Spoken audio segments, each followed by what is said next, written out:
Welcome back to iconic classes. Hello बच्चों, कैसे हैं? चलो, आज की क्लास में मैं मैथ्स का कुछ डाउट्स आप लोग का लेकर आया हूं चैप्टर से रिलेटेड, जो कि आपके एग्जाम में पूछे जाते हैं क्लास 9th के बहुपद के गुणनखंड। ठीक है, इस क्वेश्चन को समझने के लिए कुछ ट्रिक है या आसानी से इसको समझ सकते हैं। ठीक है, ध्यान देना है कि कैसे इसको बनाएं ताकि हमें एग्जाम में इसको डील कर सके। अगर आप लोग को नहीं आएगी, अगर इस क्वेश्चन में कुछ प्रॉब्लम होगा तो आप आसानी से कमेंट कर सकते हैं। मैं उसमें आप लोगों को आपके कमेंट्स को देख के उसको पुनः सॉल्व करने की कोशिश करूंगा और करके आपको आशा करता हूं कि कुछ ऐसा हो कि जो आपको प्रॉब्लम नहीं हो। चलिए, पहला क्वेश्चन क्या है? 8x² 8x - 48।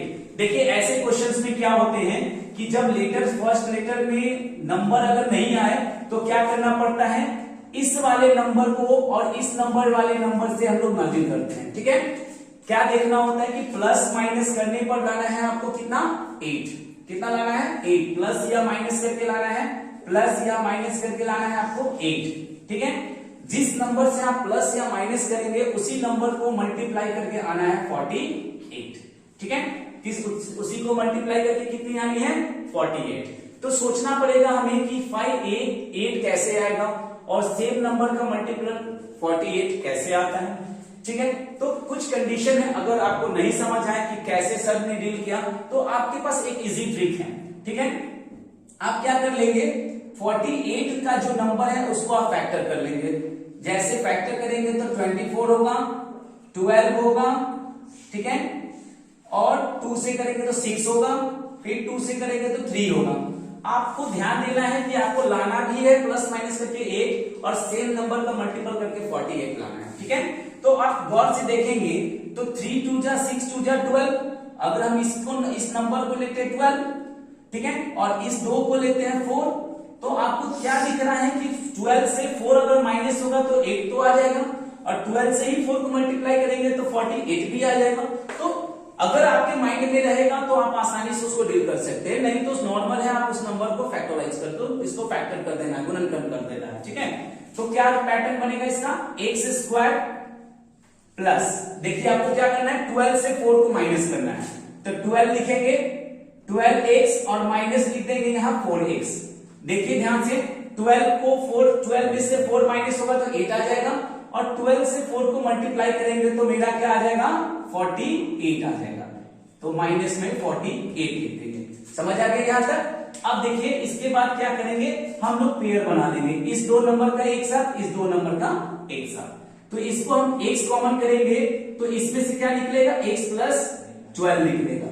ठीक है, अब दोनों में इसमें देखिए 4 और 48 सेम टेबल में मौजूद होते हैं, तो क्या करेंगे, 4 कॉमन करेंगे तो x प्लस 12। ध्यान रखना आप लोग को है बच्चों कि ये नंबर और ये नंबर हमेशा सेम होना चाहिए। अगर ये और ये सेम नहीं होता है तो आप कहीं ना कहीं कुछ ना कुछ प्रॉब्लम किए होंगे। ठीक है, तो इस चीज को समझने के लिए आप आसानी से इस मेथड से भी बना सकते हैं, या आप नॉर्मली अगर आपके दिमाग में आ रही है नंबर तो आप ऐसे भी कर सकते हैं। उसके बाद क्या करना है, ये 2 नंबर आपको सेम जो मिलना है, एक नंबर को लिख देंगे और इस 2 नंबर को जो कॉमन आपने किया है उसको एक साथ लिख देंगे। ठीक है बच्चों, आशा करता हूं कि ये क्वेश्चन आपको समझ आ गया। ठीक है, सेकेंड क्वेश्चन की बात करें इसी तरह, तो सेकेंड क्वेश्चन में क्या है, x² प्लस 5x - 36। यानी फिर वही बात मैं दोहराऊंगा कि प्लस या माइनस करने पर आपको लाना है 5 और इंटू करने पर लाना है आपको 36। ठीक है, फिर से वही प्रोसेस में लगाऊंगा। अगर मुझे तो पता है तो मैं लगा दूंगा, लेकिन अगर आपको नहीं पता है तो इसको कैसे सॉल्व करेंगे? ठीक है, तो इसको सॉल्व करने के लिए फिर से मैं वही करूंगा, क्या 36 को क्या करूंगा, फैक्टर कर लेता हूं, उसको गुणनखंड कर देता हूं, तो क्या अब क्या हो जाएगा, 18 9 3। ठीक है, अब थोड़ा सा गौर से देखेंगे, 3 3 जा 6, 3 3 जा 9 होता है और 2 2 जा 4 होता है। यहां ध्यान देंगे बच्चों, 3 3 जा 9 और 2 2 जा 4 हुआ ना।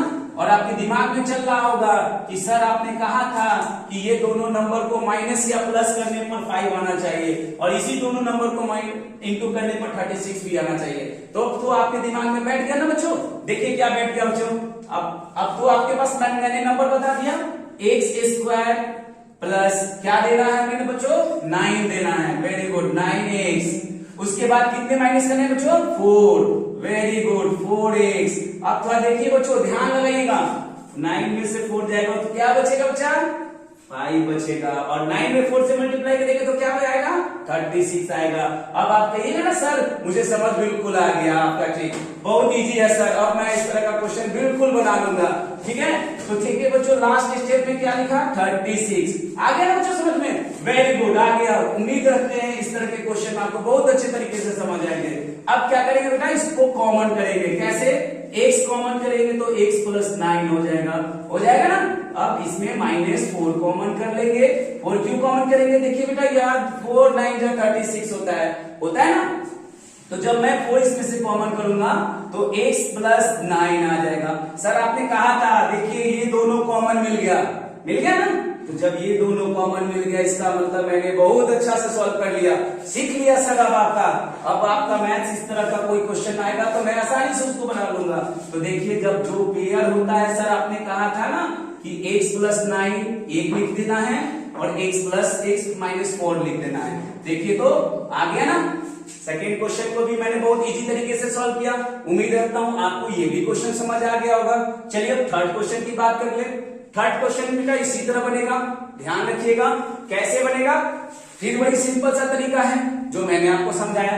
मुझे तो पता नहीं है कैसे 1 आएगा, प्लस माइनस करने पर 1 कैसे आता है, लेकिन ध्यान रखना ये भी है कि सर 90 भी तो लाना है मल्टीप्लाई करके। तो मल्टीप्लाई कैसे आएगा? तो फिर हमने एक तरीका लगाते रहे, और या तो आप इसको ऐसे आप कर लीजिए या ऐसे नहीं कर सकते हैं तो नॉर्मल सा देखिए क्या करना है। एक्स स्क्वायर माइनस, आपको क्या करना है? 10 में से 9 को माइनस कीजिएगा तो 1